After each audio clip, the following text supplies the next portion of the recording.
Hello, everyone, and welcome to another episode of Talk to Rami Show. This is your host, Rami. I'm so happy today because I'm sitting with a great friend, dear friend, that I haven't seen for a long time. Julie Hutchinson is in the house. She's the CEO and the founder of Core Performance, resilient coach, speakers, and name it. She has done so many great things and helping so many people in executive level. And today, we're going to talk about resilience, how you anchor yourself with all this chaos and the stress that is going on right now. Julie, welcome to the show. Thank you. I'm so happy I see you. I'm so happy to see you too. Thank you for having me. I missed you so much. I know we were thinking to do this a couple of weeks ago, but finally you are here because I know you were busy and traveling. You know, I know you for 12 years, as I told you today during the lunch. But my audience don't know you. Can you tell us a little bit about yourself? Because you came from a great family, especially Dad. Oh, yes. So I grew up in a military family. My father, my grandfather, and my uncle were all West Point grads. Wow. Spent a career in the military. My father was 35 years. He served and rose to the rank of Brigadier General. And he really was my hero. I mean, he was just such a man of integrity and passion and service. He really served our country in a big, big way and kind of set the standard for me in a sense that go out and serve others. And he was really a role model for me. Since you were a kid, you were a go-getter? Because you're a go-getter. I think it's in my DNA. when you have a father that's a general, it's just in your DNA. You discipline.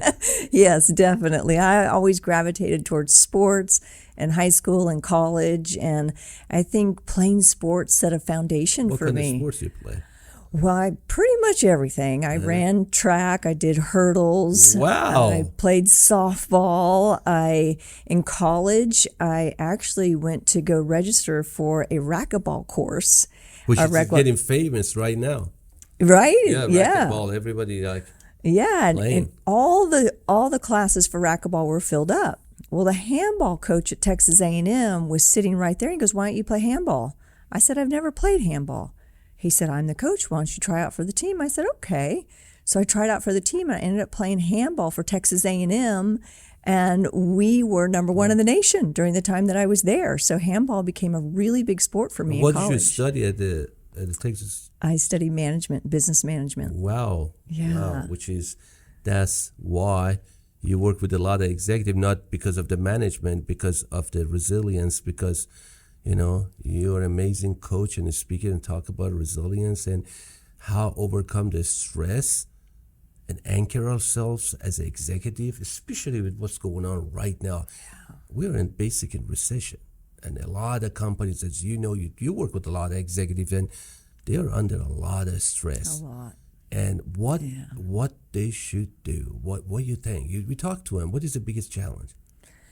You know, I think especially for executives, they think, well, stress is just part of the job. It comes with the territory. But what a lot of executives don't realize is that they can get stuck in a gear of stress. What I mean by that is if we're operating at a high performance level, we can get addicted to stress in the sense that the adrenal glands activate when you're in a stress response. Like a stress response is fight or flight. The adrenals activate, cortisol dumps into your body. You get that jolt of energy. And when you get that jolt of energy, the body feels good. And you're like, I can get more stuff done. And you run on this adrenaline. I know it because I used to be that way. I love the adrenaline and the stress and the deadlines. But what ends up happening is when we're in that state for days, weeks, months, even years, the body can start to break down. And I know this because I was one of those executives. I was living off adrenaline, accomplishing all these things, not realizing that my body, my nervous system was stuck in this gear of fight or flight. When my body broke down, I got really sick. The doctor said, you got to get on this medication. I was like, I don't want to do that. And so I learned a technique that would literally reset my nervous system. And what I talked to a lot of executives, they're like, I don't have stress. You know, I can handle it. I can overcome it. And then I'll say, How are you sleeping? Not very well. And then I'll ask, are you on any medication? Yeah, high blood pressure medication. And, maybe anti-anxiety or something like that. And I'll say, do you know that those are symptoms of stress? And then if you can turn off the stress response, you can reverse these chronic disease states. And that's what a lot of executives aren't aware of, because we've been taught the traditional ways of dealing with stress. Take this medication, change your diet, exercise. And in reality, we have the power inside of us to reset the nervous system and bring it back into homeostasis and balance. Basically, what you're telling me all, because I've been in that situation, I get excited and everything else, I'm keep going and keep going. Basically, you telling me the excitement, of course, that rush, it creates a stress. Here's the thing, that excitement, there's a distinction, right? Is it excitement or is it anxiety? Right? Okay. There's a distinction between the two. So excitement, I'm going to say it this way, it's the emotion is the energetic powertrain. If you are in an emotion of excitement, joy, love, that has a very different energy than anxiety, frustration, worry. And we can mistake that anxiety or that worry over something as, oh, it's adrenaline, it feels good. I'm just going to run on that adrenaline. That's the distinction between the two. And then how your brain is going to function when you're in that stage, like, as you said, the fight or flight. Yeah, what ends up happening is when we activate the fight or flight, which we can do by thought alone, I'm worried about losing this big contract or losing this client. You hit the fight or flight, what happens is, as I mentioned, the adrenals activate, cortisol dumps into the body. The prefrontal cortex right here in the brain, we call this the CEO of the brain. This is where you make your decisions. It literally shuts down because the body is preparing you for fight or flight. When you're in fight or flight, it's not a time to make decisions. It's not a time to create. It's a time to run, like flight, or fight to protect yourself. And so what we find is that when people are in that, they don't think clearly. It's harder to make decisions. Like, have you ever made a decision when you were stressed and then later you regretted that decision? Oh, yeah. Yeah. Many times. Because you're making a decision from fear, worry, anxiety. And when you learn to turn off that response of fight or flight, you change the way the brain works. You bring back on the CEO of the brain, the prefrontal cortex. Now your body's like, I'm safe. I can be more creative. I can make a decision that's going to be more in alignment with where I choose to go. But that's easy to say, Julie, but it's hard to do. I know you're saying it, but controlling your mind and kind of shifting that, is there any technique, or that's what you teach, the biofeedback, how that works, how you get to do that? You said it perfectly. It's simple, right? But it's not always easy because we can't remember how to do it. And so, yes, there is a specific technique where you can turn off the fight or flight response inside the nervous system to bring the brain back on. And when you learn the technique, you start practicing it through repetition. You start to learn the technique and you start to recognize, oh, I'm in fight or flight right now. I'm going to start the technique. And as soon as you start the technique, you can feel the body shift back into balance, which is another thing that we call coherence. So balance and coherence are the same thing. Basically, you bring your body to coherence? Yes. Would you like to try it? Of course. All right. And so for anybody that's listening to this podcast, I'm going to invite you to Wow. do the same thing. I'm going to teach you the technique right now. Now, I will say this. It's like lifting weights, right? It's like you go to the gym. You can't go one time and expect that you're going to have muscles. This is something that you're training your body and brain to do. It's a simple technique, but it's not easy to remember. So I'll teach it to you. And when I teach it to you, I would desire to take you through an experience right now. Are you ready to have an experience of this? Absolutely. I've never done it before. All right. I'm all about that. All right. I love it. Something today. All right. So what I'm going to do on purpose is I'm going to take you into a stress response because I want you to feel it in your body. When you go into the stress response, you're going to notice these are things that you might notice. Your heart rate will speed up. Maybe your jaw will get tight. Maybe you'll notice it in your stomach. Everybody has a different response to stress.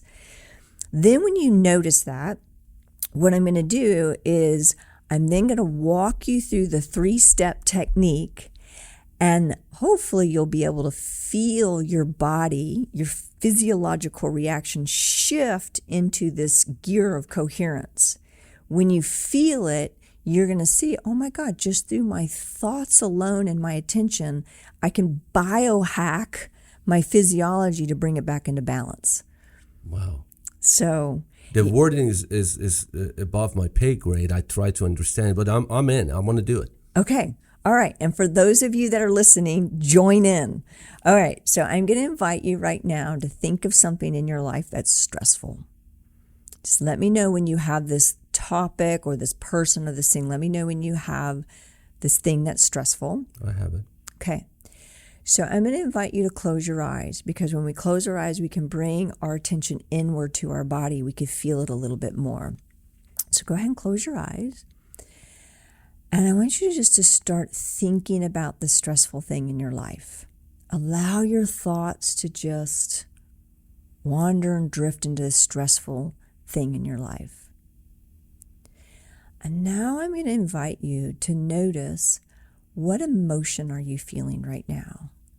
Is it frustration, anger, sadness, grief? Just share with me what emotion you're feeling right now. Frustration. Frustration, okay. So I'm going to invite you to really feel that frustration.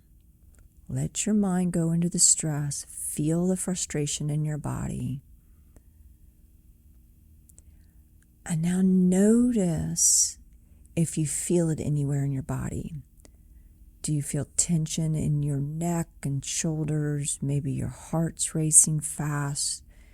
Just explore that for a moment and notice. My throat and my stomach. What's happening with your throat right now? My throat is getting tight. Tight. Okay, what's happening with your stomach? It's just kind of tickling. Tickling, okay. Any tension anywhere else in your body? My neck. Your neck, okay. Stiff. Okay, great notice. This is your physiological reaction to stress. Now I'm going to walk you through the technique. So I'm going to invite you to shift your attention to the area around your heart. You can place your hand on your heart if you would like to hold your attention there. Holding your attention on your heart, I'm going to invite you to take a deep inhale and then exhale. And you're going to imagine that this breath is flowing in and out of your heart or chest area. Breathing deeper and slower than normal. Imagining that the breath is flowing in and out of the heart.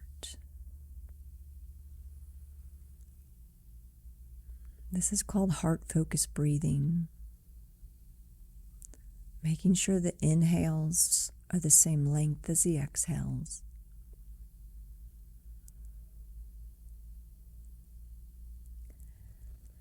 And now I'm going to invite you to access a renewing emotion such as love, peace, joy, calm. See if you can feel one of those emotions. And the key is to feel this emotion. Don't just think about it. Feel it and begin breathing this emotion in and out of your heart or chest area. We're going to stay here for several breaths, breathing in this renewing emotion.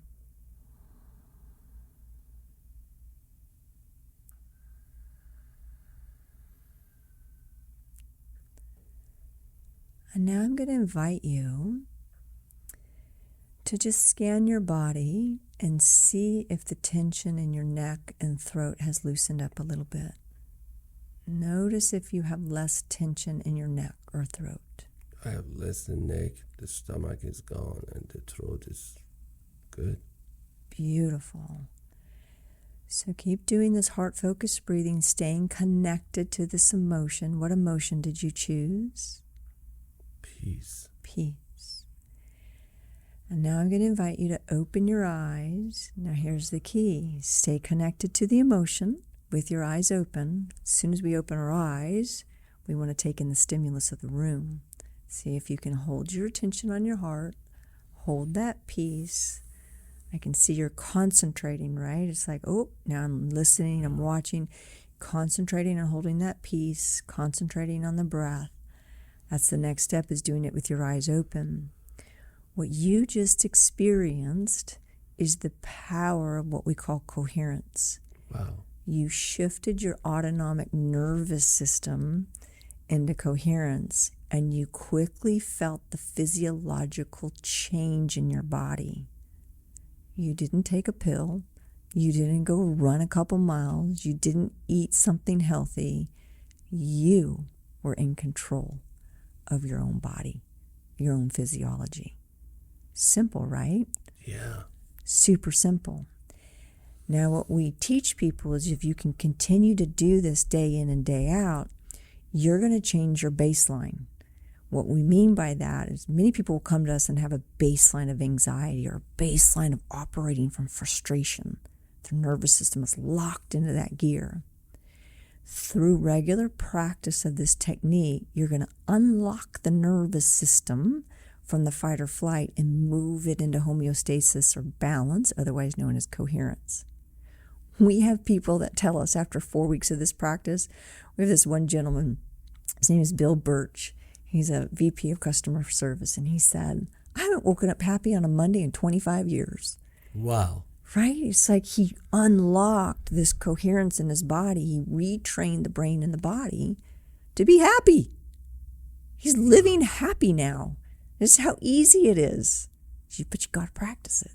Yeah, it's a practice. And, now I understand that when you say, and I heard that before from you, that you can really control your brain and how it's going to act and how it's going to control us.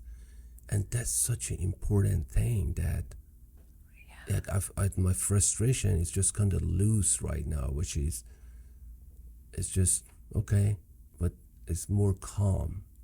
I don't know, the feeling, I'm more calm. And I'm just imagining if I do this 5 times, 4 times, where I'm going to get.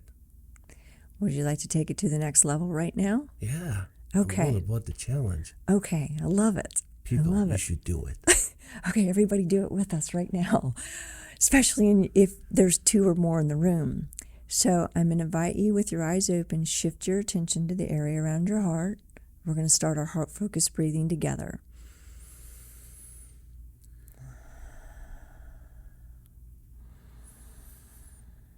Now let's both connect to the feeling of peace. Did you feel that? Yeah. Now what we're going to do is we're going to send consciously this coherent feeling of peace from heart to heart.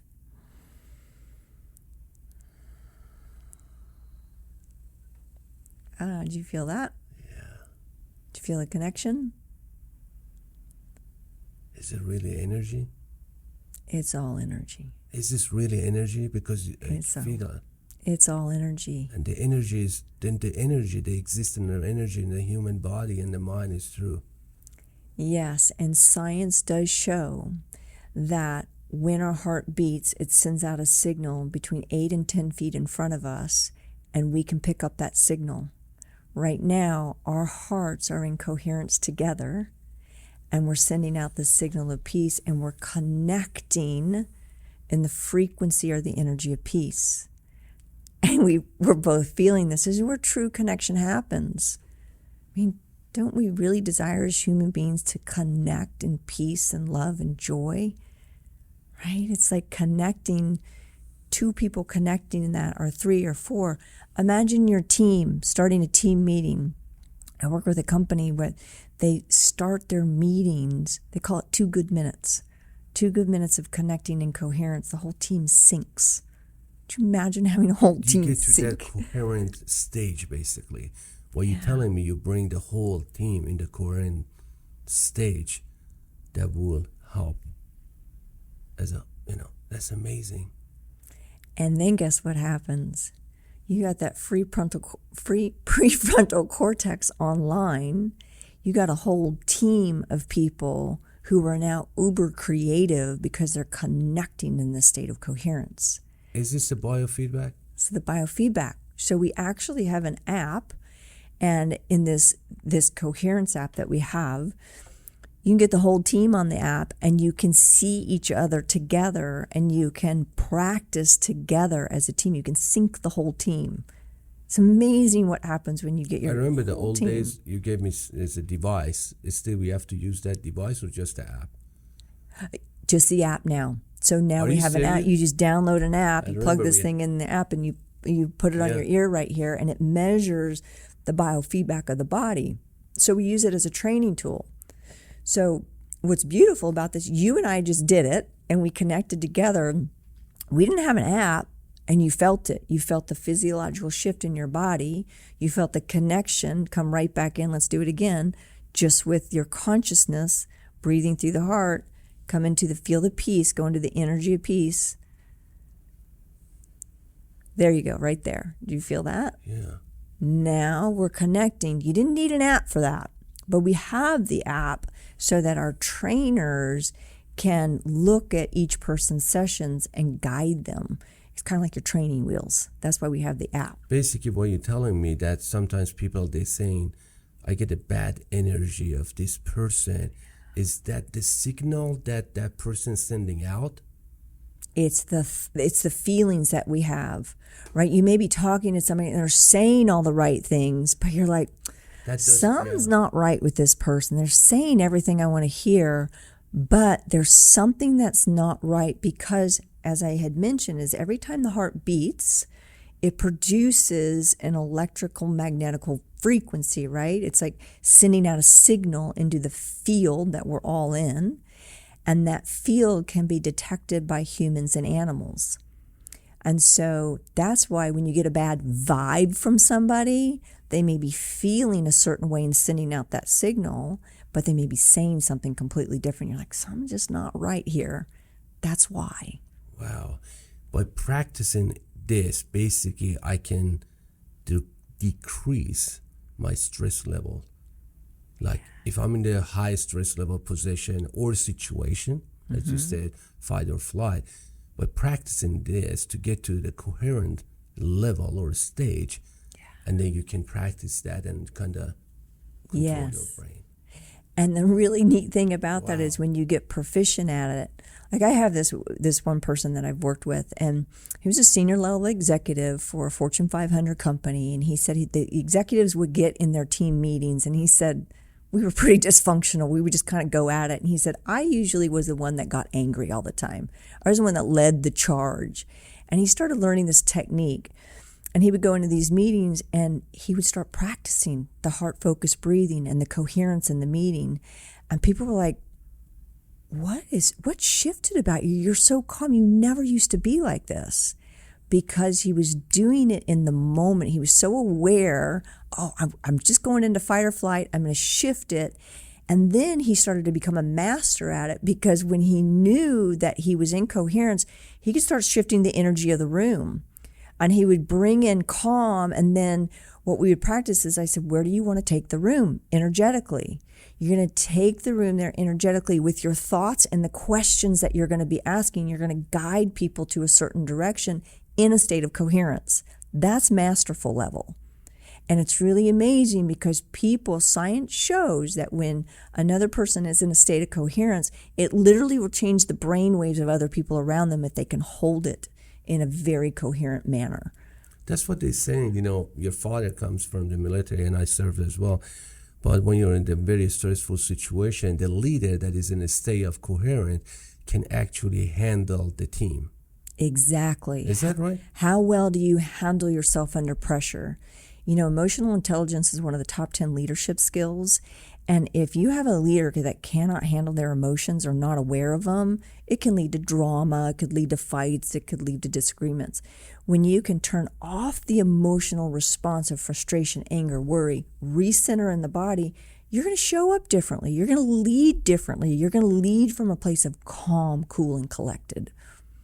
This is not only, I think this is more than an art. This is something that is powerful beyond imagination, because what I just experienced, man, it was amazing. It's science. It's all based in science.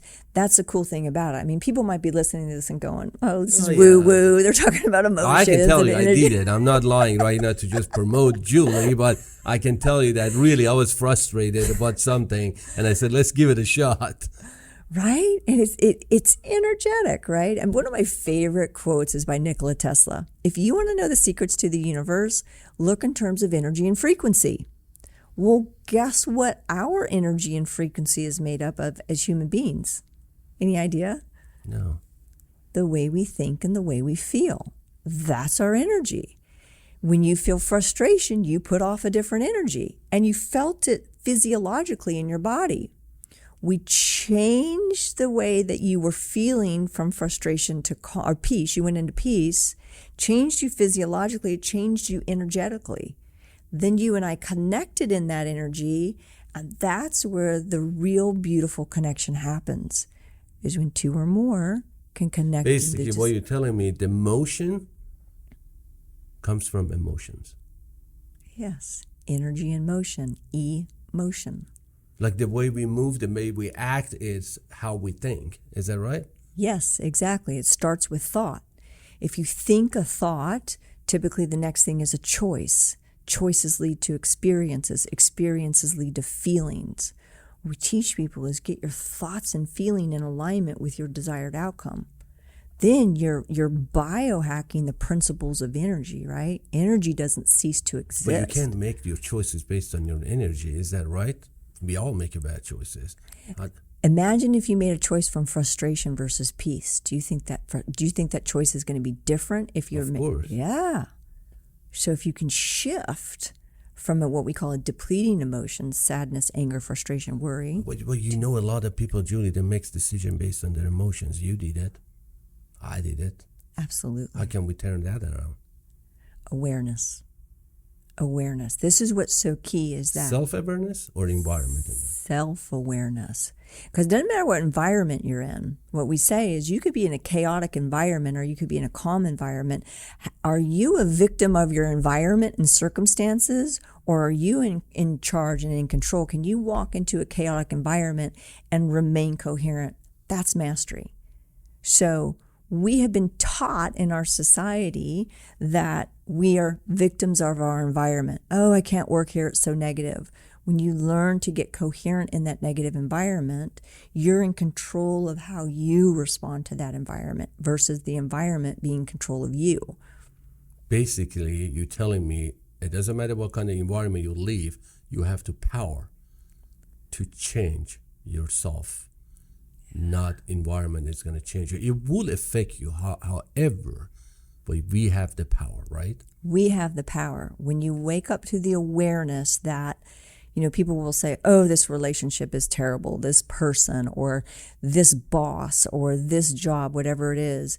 Well, you have the power to change how you react to it and the perceptions in how you see it.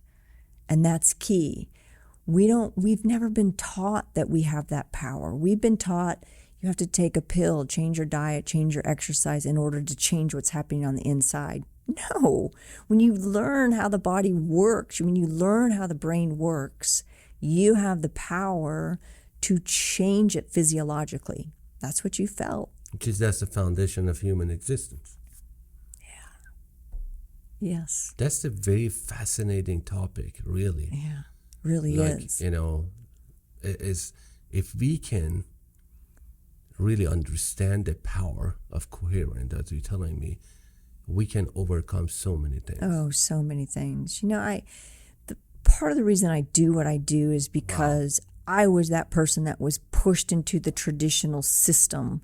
Oh, you have stress and anxiety. Take this pill, take this medication, change your diet, do exercise. I did diets and exercise, I did all that stuff. And I wasn't willing to get on the medication because I thought I would become dependent on it, codependent on it. So that's what taught me to go look for something different. And that's when I discovered, wait a minute, nobody ever taught me how to work with my nervous system. Nobody taught me I could change that. And when I discovered it and I unlocked it, what ended up happening was like, I got to go teach other people how to do this. Why are doctors not telling us how to do this? So that's when I launched my company over a decade ago, because I wanted to teach people. That's what the core performance does? That's what core performance does, is we teach people how the body works and how to move from stress to peace and calm. And we see, I work with executives all the time who get off of antidepressants, get off of anti-anxiety. Now, I'm not saying not to ever use them. They have their merits, and they do work for people. I will just say that you also have the ability to work with, if you choose to take medication, you have the ability to work with these. And I've had people say, you know what, I'm just going to wean myself off, because now if I hit an anxiety attack or I have PTSD, I know how to stop that from taking full effect in my body and taking me down. I can turn off the response just by the technique that I shared with you. But it takes practice. It takes practice. And I know you work with servicemen and women that they are suffering from PTSD as well. That how you train them, how they apply this coherent technique to... You know, I'm going to share a story with you. This is such a beautiful story. He's a retired colonel. His name is Eric. And when I was working with him, I taught him the technique. And he had severe PTSD from trauma that he experienced at war. And we use this technique, we call it the PrEP technique. And I said, do you have anything coming up that you're a little bit nervous about? And he said, yes. In 3 weeks, I'm going to take my son to a concert, and it's all 80s bands. You know, it's like Joan Jett and Loverboy, you know, like the big bands in the 80s, right? Def Leppard. And he said, it's just me and my son going. And he said, I'm a little nervous because I don't do crowds very well. As a matter of fact, he goes, I'm afraid I'm going to flip into a PTSD reaction. So I said, okay, we're going to prep for this. So in the prep, he would practice this coherent technique, and he would imagine himself at the concert with his son. I said, I want you to visualize feeling completely calm in this concert.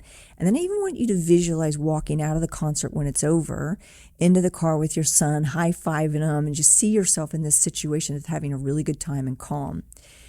So he prepped for about 10 minutes a day, every day for 3 weeks prior to the concert. So he trained the nervous system. He really trained the nervous system. So the concert happens. He says they get there at noon. It's this all-day concert. And he said the sun starts going down and the big headliners are coming on. And he said, we were sitting in our seats. The sun started to go down. And he said, I started to feel the anxiety because more people were showing up for the concert. It was starting to get a little bit more chaotic. Sun goes down, and he said, I could feel my body. Every little noise, I'm looking around just because of my background. And he said, I was at a critical point that I knew in an instant I was either going to flip into an anxiety PTSD reaction or I was going to flip into coherence. And because I had prepped for those 3 weeks, he said, I just started doing the technique right there. And he said in an instant, his body flipped into coherence. He regulated the nervous system. And he said he just felt this peace wash over him. And when he felt the peace wash over him, he's like, I'm safe. I'm in control. My body's good. And he said, we walked out of that concert high-fiving each other. And it was exactly how I had imagined, because I trained my body. I trained my body and I trained my mind to be in that state of peace. And he said to me, nobody ever taught me how to work with this. He was suicidal. He's like, I'm not suicidal anymore. I know how to work. I know how to unlock this in my nervous system. And that's the key. You learn how to unlock it in the nervous system. You have control over it. That was his environment. He didn't let it control him. That's so powerful. And I want to get your idea about, these things is going on. And I've been hearing it a lot, lately for the kids that they have a ADHD. What is your feedback on that? Is it really true? Do they have a ADHD, or they're so excited that they need to control their mind, as you had mentioned, to becoming that coherent stage that they can control their emotion, their excitement? Is really ADHD or whatever they call it? Is it really true, in your opinion? Yeah, it is true. I mean, people do have ADHD, and we have so much stimulus coming into us. We have WhatsApp, Messenger, Telegram, email, all this stuff. We're bombarded with this information. And so the mind is like, squirrel, squirrel over here, over here, over here. And we're just going in all these different directions. When we can get our bodies coherent, remember, a coherent heart leads to a coherent brain. Coherent thoughts lead to a coherent heart.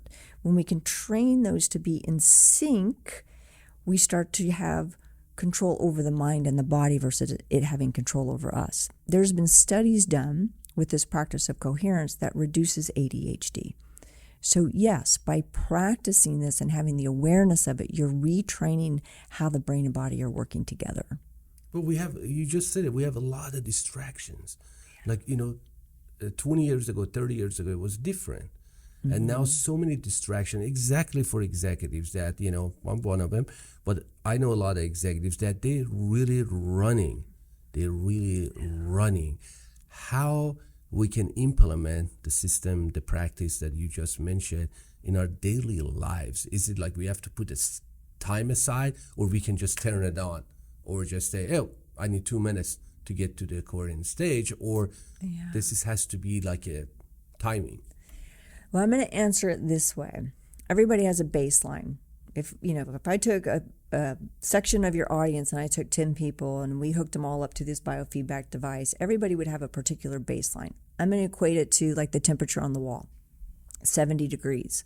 Your temperature may be 70, somebody else might be 78, somebody else might be 68, whatever it is. That could mean anxiety, frustration, depression. It's a baseline. That's your nervous system. If I go back to the temperature on a wall, you know how like the room will get up to 72 degrees, the AC will kick on, it'll go to 68, then the AC kicks off. So you're going to fluctuate between 68 and 72. That's like the nervous system. A baseline of anxiety, your body has been conditioned to be in anxiety and it's comfortable there. That's your baseline, or frustration or overwhelm. When you start to practice this technique, you're going to change your baseline from 70 degrees anxiety to maybe 75 degrees calm. You're training to a new baseline. So what I share with people is get up and do this practice first thing in the morning. Commit to a 10-minute practice, changing your baseline inside your nervous system to calm. When you commit to a 10-minute practice a day, you condition the body to do that throughout the day. When you do that, then lunchtime comes, maybe you have a stressful lunch meeting. You remember, wait a minute, my baseline today is calm. You're going to go back to that baseline and you're going to train the body to stay in calm. And it's you don't have to have the biofeedback device to use it all day long, because you did it, right? You just self-regulated in the moment. We start to train ourselves, and it's a practice. This is why I like working with companies, because we have accountability partners. I might look over at you if you and I are working together and go, hey, Ramin, I see you look a little frustrated today. Everything good over there? Let's self-regulate together, or move you back into that place of peace or calm. And so it's something that we practice every day, right? We're practicing bringing our bodies into coherence. And what is the difference between what you just said and meditation? That's a great question. No, really. As you're talking about it, I said, okay, some people, I'm going to go to I'm going to go meditate, and, I'm going to go to that stage, to calm stage, whatever. But what is it really like science-wise? I'm going to first state it this way. I'm going to go meditate. When you think about meditation, we go somewhere, sit down, close our eyes, meditate. That's typically what meditation is, right? And control your breathing. So you're in this, I'm just going to kind of do this, right? This is what we think of meditation. Coherence is like an awareness, in the sense that you can do it with your eyes open anytime, anywhere. Like right now, just drop your attention down into your heart again. Start your heart-focused breathing. Connect into peace. You're not going anywhere to close your eyes and meditate. You're here with me. Come into peace a little bit more. Connect into the feeling of it. Coherence is training the nervous system, right? Meditation, you can get there in meditation. This is an open eye practice. You can do it anywhere. You're working inside the nervous system. I call this the foundation. This is the baseline. You have a baseline of coherence. Everything else goes from there. in a place of coherence, right? We build on that baseline of coherence. But, I feel like with the coherence, I try to control my energy. That is going to be the mind or the brain. Is that right? Like, we are really trying to control that energy, goes back and forth, rather than go to the stage of, I'm just going to meditate. Right. Is that right? You're aware of the energy, right? You're aware, I'm going to bring in peace today, and I'm going to what you're doing is you're regulating the nervous system, because the autonomic nervous system is responsible for 90% of the body's automatic processes. Really? We just had lunch together, Yeah. right? We're not thinking about digesting our food. We're not trying to control the digestion. It's just happening. It's just digesting our food for us, right? Our body's automatic process. Breathing. We don't have to think about it. We just breathe. That's the nervous system. If you get the nervous system in balance, 90% of the automatic processes are working in a state of energetic coordination. And then we practice that, we get that, become to the coherent stage. That would be part of it. Yes, exactly. Now you have a new baseline. Okay, I got it now. That Yeah. would be like part of that routine. You got it. Yes. Yes. And then when you practice enough, and then you notice that you're out of coherence, you're in an incoherent state or frustration. And your body will tell you. Your body will tell you. Like, Okay. oh, I got that tension in my throat again. My neck I really is tight. felt that when I talk about that, frustration. I felt that in my tightness, my throat and my tummy a little bit thing, and my neck was a little stiff. You can feel that energy becomes whatever, is like that. And then when you get to coherent stage, it kind of release it. Bingo. Because it's now everything's balanced inside the body. It's in harmony. It's balanced. The brain and body are balanced. The nervous system's balanced. And it will happen with the bad events. Like, let me tell you, we talk about, your what you went through with your life, with the divorce and everything else. How did you use it to get out of that? I can see you right now. You are happy. God, you're shining. You're happy. You're killing it, lady. And how did you get out of it? Because a lot of people out there, they're facing what you face. Yeah. Broken heart, everything else, but it's just a double, triple coherent stage, you call it. Yeah, I had to double down on that one. I definitely had to double down on that one. How did you do that? How'd you get out of it? Yeah, so I recently went through a divorce, and it was extremely painful. You came to my wedding. You saw how I was just so happy. I literally bounced down the aisle on my wedding day. I was so happy I hopped down the aisle. And thought I married the love of my life. And unbeknownst to me, he was betraying me. Had a dark secret, and I had given my entire life to this man. And when I found out about the level of betrayal, which I won't go into here, but it was quite deep, I literally had a PTSD reaction. I went into trauma, knowing about the depth of the betrayal, and I always think, things happen for a reason, right? I've been working with military veterans for numerous years who had PTSD. I hadn't experienced it yet. And when I experienced the level of trauma that I had, understanding or having the news revealed to me what had been actually happening in my marriage, I went into this traumatic state. And what was interesting about it, they say that the deeper the pain of the emotion, the more it lodges in your nervous system. Well, the pain was so deep and heart-wrenching to me, I went into such like a state of shock, basically, and I would watch myself. We call it metacognition. It's like mindfulness. You watch what's happening. I'm watching my body go into this. And my conscious mind kept coming back in saying, you have to self-regulate. If you don't self-regulate, you could lock your body in the trauma state. You could lock it in the fight or flight. Now, what's interesting about PTSD, the way the brain works, is that if you have any association to the trauma, like if you see something that reminds you of the trauma, could be a person that looks like another person. For me, it's the 4th of July. Right. For bombs going, or reminding you of bombs, I still right? can't do it, yeah. Yeah, it's like the trigger of that. Inside the brain, there's this thing called the amygdala. The amygdala, it's always looking around to... It just takes me back. It takes you back, And right? I start, sweating, cold sweat, and like a shaking. Yes, because the emotions are lodged in your body. And so the sound of a firework could be like the sound of a bomb going off. The body remembers that, and it goes into the... Yes, that's what exactly happens to me. So so that's it, right? It's like I would see something that reminded me of what happened in the marriage, and I would start to shake, and I would watch my body and be like, oh my God, I'm going to go into the reaction. Well, in that reaction, I would say to myself, I'm safe, I'm safe, I'm safe, I'm safe. Self-regulate, self-regulate, self-regulate. I was able to move past the trauma in a record amount of time because I knew how the brain and body worked together.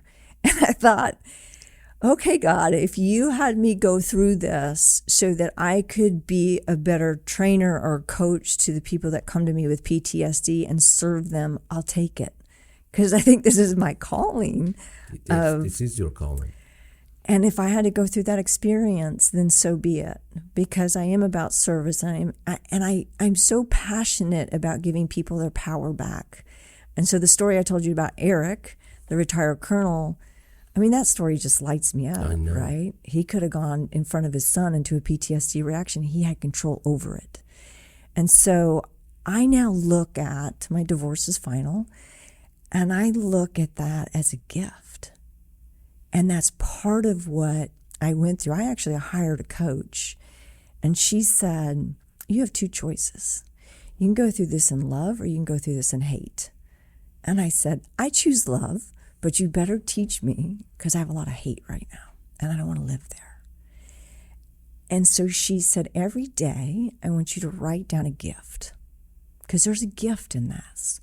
So I created a PowerPoint presentation called Resurrection, and I was going to resurrect myself from this. And every day I wrote down a gift. And one of the biggest gifts that I would write down is I got closer to God. And inside, I turned my life over to God. And inside that, it's made me a better person. It's made me more compassionate, made me more loving. It helps me to understand my clients in a way that I just didn't have access to because I'd never gone through it.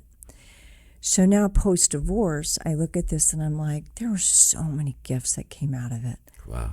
And another gift that I got is that and if anybody is going through a divorce now. I'm sure a lot of people, thank you for sharing, for interrupting you, but a lot of people are going through it, and I really, bottom of my heart, I appreciate you sharing, because you will help so many people. And you are doing it, but sorry. Yeah, and I will say this. This is another thing that I learned that really transformed my anger and helped me to get through it faster. Is there's a Bible verse that talks about, do not let anger take root. Very helpful. Grant the other person grace and pray for them. And I wrote that on my mirror. And I remember one day I was so angry, and I read that verse, and I said, I promise I will not let anger take root. And I said, I can't pray for him right now. I'm so angry. And I heard this voice that said, pray for him now. And I said, okay, God, you better help me, because right now I don't really have a prayer. And then I just heard this voice, pray for him. And I said, okay, God, I pray that he find peace and happiness. Is that good enough? And that's how it started. And that was a couple months ago.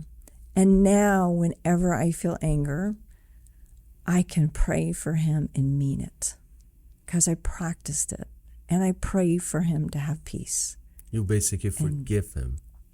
I've forgiven. You don't forget. I always tell people, we're not going to forget, but we can forgive. And the forgiveness is for ourselves. It's for ourselves. Amen. Right? And prayer helped me through that in a big, big way. Like, just pray for the other person, because if you're praying for the other person, I could literally feel the Holy Spirit come through me when I would start praying for him. I'm like, wow, I would rather live here in a state of prayer and pray for him and this other person and mean it.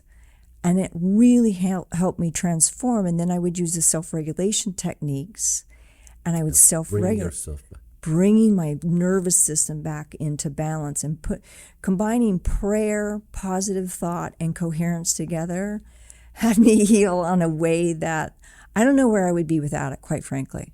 I don't know where I would be. I might be pretty severely depressed had I not known these techniques. You are a true testament to so many things that we talk about, that so many challenges you faced, and you came out of it much stronger. And I'm telling this because a lot of people out there, maybe you, maybe your loved one, sister, brother, they're listening to me, so watching this episode, is never give up. There's still hope. Yeah. There's still people like Julie out there. They can help you out to, get out of there, help yourself, be coherent. Yeah. But as you said, nothing gonna happen until we decide to do it. It's the decision is the first part. It's like this coach telling me, you can decide to go through this in love or hate. And I hated in the moment, and I said, I do not want to live in hate. I'm going through it in love. And turning it over to God and praying and having these tools and techniques to biohack my body, that was it. I made the decision, and I was going to do it, and I was going to go through it in love. And lo and behold, I'm praying for this person, and the divorce was just finalized a couple months ago. And I know that was the hardest thing for you to go through. Yeah. I know that. That was, I guess, the toughest thing that life could throw at you. And it did it. And look at it now. You're stronger than before. Yeah. Many gifts. Many gifts. Like, you got a lot of stuff. And I always tell everybody that any bad situation, circumstances, we all learn something. We get something out of it that we have to look at in a positive way. We gaining something. We learning something. I heard this analogy the other day, and I really loved it. And it was about perception. And the way the person described it is, they said, if there's a group of people standing in the street, like in a circle or a half circle, and there's a car that comes through the street and gets in a car accident, no matter wherever that person is standing, right? So let's say there's 6 people. One person is standing at the front of the car, one person is standing at the back of the car, people are standing on the side. Each person is going to see the car accident, but they're going to have a different perception of it from where they're standing. So it's just like life, right? If you shift your perception, what are the gifts in this situation? Wow, powerful. And you can see it from gift versus the depth of the anger or the pain. Your perception changes. And that is the power of the human brain, is you have that ability to change your perception based on where you're standing or what you're seeing. Right? What if I looked at this situation as a gift instead of the worst thing that ever happened to me? And I focus on that, my perception changes, my experience changes. Basically, you're creating an attitude for gratitude. And, and some of us is still, Julie, we can't let the past go. And that's what we're going to suffer. Yeah. Like, I know in many people that they cannot let it go. And, they are deteriorating because of that. They are suffering because of that. But if simply they let it go, as you said, you're going to have a better life. Take love or hate. Take the love. Take the love and work inside the nervous system to unlock that. That's the key. Like, we tell people, just let it go. And you're like, well, how do I let it go? It's there. Yep. You start to self-regulate. Because the body and the brain, did you know that the first computer that was created by IBM was fashioned after the human brain? Wow. We are a storage and recognition pattern system, right? It's a system, the human system, right? We have all these systems, the autonomic nervous system, the endocrine system, all these systems. When you learn, like a computer, how the system works, and if you're stuck in trauma from the past and you learn to unstick the trauma inside the nervous system and self-regulate, that's where my freedom came from. I knew how to self-regulate the trauma that I experienced and get my nervous system back into balance. Do I still have bad days? Do I still think about certain things? Yeah, today happens to be it would have been my 6th anniversary today. Wow. You know, I woke up and I had some negative thoughts, sadness, and I was like, I'm not staying there. I'm not staying there. I'm going to go have fun with Ramin today. Yeah. We're going to have a fun show. But I knew I had the awareness of it. It was like, oh, my body went back there. Like, nope, not staying there. Self-regulated, worked inside the brain, and I'm able to stay coherent throughout the day. And that's really key. That's so important. What is your vision for core performance?